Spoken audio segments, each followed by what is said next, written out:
दोस्तों अस्सलाम वालेकुम। दोस्तों अगर किसी भी इन्वर्टर की ट्यूबवेल प्रेशर कम हो, उसको प्रेशर ठीक करना हो तो किस तरह आप उसको सेटिंग करेंगे। सबसे पहले उसकी शिफ्ट वाला बटन दबा के उसकी वोल्ट नोट करें। वोल्टेज देखें ये आ रहे हैं 738 730 के करीब, लिख लेना, ठीक है। अब इसकी सेटिंग मैं आपको बताता हूँ। यहाँ से वोल्टेज से बैक आने के लिए क्विक जॉक का बटन भी इस्तेमाल कर सकते हैं, लेकिन ज़्यादा बेहतर है कि आप शिफ्ट की बटन से दोबारा इसको नॉर्मल हार्ड्स पे लेके आ जाए, ठीक है। इस तरीके से देखें यहाँ पे हार्ड शो करने लगा है। अभी जाते हैं सेटिंग में आप पीबी की सेटिंग में आ जाएं। अब आपने वोल्ट नोट किए 638 आ रहे थे। पीबी की सेटिंग में आके पीबी 00 होगा पीबी पे डेटा एंटर करें। पीबी 00 होगा, पीबी 04 पे डेटा एंटर करें। यहाँ पे आपने इसके मुताबिक सेटिंग सेट करना है। अब यहाँ पे 2-3 परसेंटेज जो है ना ऊपर नीचे हो तो कोई बात नहीं है। अगर ज़्यादा कम डाउन हो, यहाँ पे कम ज़्यादा हो तो फिर वो ट्यूबवेल के प्रेशर को जो है ना असरअंदाज होंगे और ट्यूबवेल की प्रेशर को रोक देंगी। बाज़ औक़ात 00 से फ्रीक्वेंसी भी इसी सेटिंग की वजह से आगे नहीं बढ़ता। आपने नोट की होगी कि किसी इन्वर्टर को आप चालू करते हैं 00 पे रुक जाता है, आगे फ्रीक्वेंसी को नहीं बढ़ाता। फ़ौरन आके इसी सेटिंग को 20% आप कम करोगे तो वही इन्वर्टर जो है ना चलने लगेगा। तो अब आपने क्या करना है, अब देखें 650 वोल्ट पे जो सेटिंग थी वो यहाँ पे 92 या 90 ठीक है। 630 638 650 तक 90 से 95 सेटिंग आपकी ठीक है। लेकिन यहाँ पे आपके लिए मैं एक लिस्ट लगा रहा हूँ PB04 की एडजस्टमेंट की। देखिए लिस्ट के हिसाब से वोल्ट चेक करें, वोल्ट लिख लें और जिसके ज़्यादा करीब हों, जिस सेटिंग यहाँ पे आपको रिकमेंड की जा चुकी है लिस्ट के अंदर, जैसा कि आप अपने स्क्रीन पे देख रहे हैं, आपके वोल्टेज जितना ज़्यादा जिस सेटिंग के करीब हों वही सेटिंग आप अपने इन्वर्टर पर इम्प्लीमेंट कर दें। ये ट्यूबवेल प्रेशर वाला मसला आपका हल हो जाएगा। बाकी अगर किसी इन्वर्टर में कोई फॉल्ट है उसकी भी बात करते हैं। अगर किसी ट्यूबवेल पर कोई फॉल्ट बन रहा है तो उसके लिए आप क्या करेंगे। उसके लिए सबसे पहले आप फॉल्ट को डिटेक्ट करेंगे, चेक करेंगे कि इसके अंदर फॉल्ट आती कौन सी है। अब सबसे आखिर में जो फॉल्ट आएगा वो इसकी P7 की सेटिंग में जाके आप चेक कर सकते हैं। P7 और 19 P7 19 में आप चेक करें कि इसके अंदर आखिरी फॉल्ट कौन सा आया था। देखिए इसके अंदर UV का फॉल्ट आ गया था।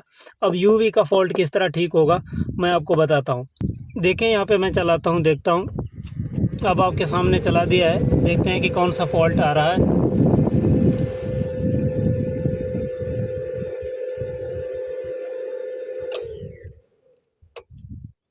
देखें यहाँ पे UV का फॉल्ट शो हो गया है। अब इसको ठीक करने के लिए आपको क्या करना चाहिए, सबसे पहले तो स्टॉप RST से फॉल्ट रीसेट करते हैं।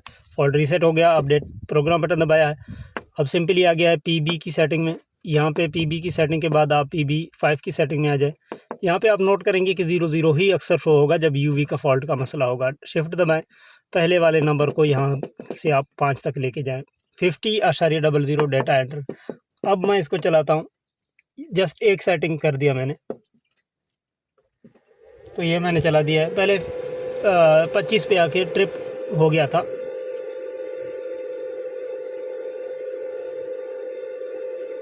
अब देखिए 25-24 पे रुक गया है, अब ट्रिप नहीं हुआ, तो ये फॉल्ट ठीक हो चुका है। अब यहाँ पे एक और चीज़ मैं आपको इसके हवाले से बता दूँ। अगर UV का फॉल्ट खुदा नखास्ता फिर भी आ जाए तो दूसरी सेटिंग इसकी PB के सेटिंग में आ जाए। PB04 जो कि मैंने पहले भी वीडियो के शुरू में आपको एडजस्टमेंट इसकी बताई थी, वोल्टेज के मुताबिक होगा, वो लाजमी करें। नहीं तो UV फॉल्ट के लिए 5-10% इसको ज़्यादा करके रखें, फिर भी UV फॉल्ट ख़त्म हो जाएगा। शर्त यह है कि PB05 की सेटिंग 50 हर्ट्ज़ पे लाजमी होनी चाहिए। अगर खुदा नखास्ता कोई दूसरा फॉल्ट बन रहा है, OC1 OC2 या OC3 वगैरह, उसकी डिटेल्स आप मज़ीद जो है यूट्यूब पे सर्च करके ले सकते हैं। वो फिर आपकी जो आपकी बैरूनी चीज़ें हैं, मोटर केबल वगैरह, इन्वर्टर की सेटिंग से अलावा, तो उन चीज़ों का फॉल्ट हो सकता है। सोलर की कनेक्शन या जो है ना इस तरह की चीज़ों का फॉल्ट हो सकता है। तो दोस्तों ये छोटी सी वीडियो थी आप लोगों के लिए, ट्यूबवेल का प्रेशर अगर कम हो उसको किस तरह ठीक किया जा सकता है, और इस तरह के फॉल्ट्स अगर नॉर्मली आते हैं, जिस तरह UV का फॉल्ट है ये नॉर्मल आता रहता है इन्वर्टर्स के ऊपर, उसको किस तरह ठीक किया जा सकता है। उम्मीद करता हूँ ये वीडियो आपको पसंद आई होगी। अगर वीडियो आपको अच्छी लगे लाइक कमेंट शेयर ज़रूर करें। एक और खुशखबरी आप दोस्तों के लिए, हमने इस इन्वर्टर के ऊपर मुकम्मल एक किताब लिखी है, जिस तरह आप अपने स्क्रीन पर देख सकते हैं। इस किताब के अंदर वायरिंग डायग्राम, मुकम्मल पैरामीटर सेटिंग, जितने भी सैकड़ों पैरामीटर इसके अंदर है, P0 से लेके PE तक। वैसे P0 के अंदर 17 पैरामीटर हैं, P1 के अंदर 19 पैरामीटर हैं, P2 के अंदर 10 पैरामीटर हैं। इस तरीके से सैकड़ों पैरामीटर इसके बनते हैं।